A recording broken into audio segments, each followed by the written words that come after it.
Hi everyone. I'll be giving a quick presentation on our work exploring the role of grammar and word choice and bias towards African American English and hate speech classification.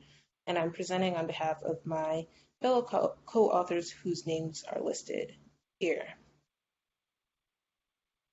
For some background, African American English is a subset of English used predominantly by Black people in the United States.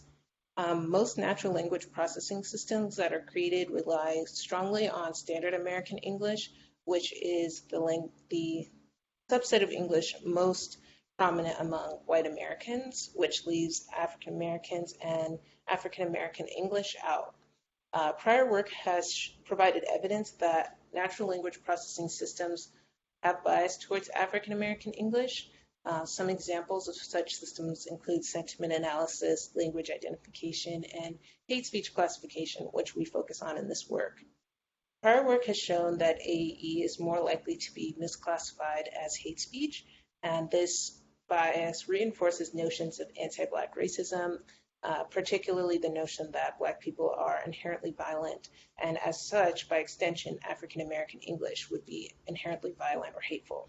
So with this work, we want to explore this bias by exploring more granular aspects of AAE social media data, in particular word choice and grammar patterns, and seeing what role they play in this bias.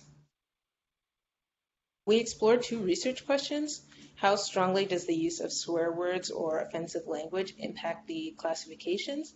And how do the grammar patterns of AAE impact classifications?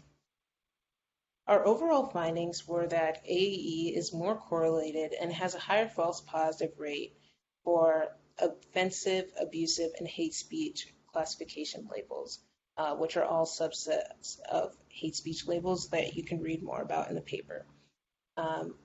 For research question 1, we found that rewording tweets to remove swear words and preserve meaning reduces these three hate classifications significantly. This would imply that removing swear words before evaluating text could improve classifications, in particular for AAE, and reduce this bias, and that training models on hate speech data with swear words removed may be a potential bias mitigation strategy and create models that don't rely so strongly on specific words to determine the hate speech label.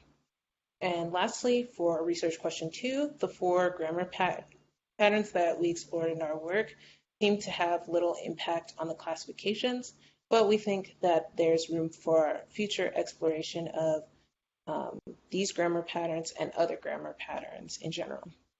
And that concludes the short presentation. Thank you for your time.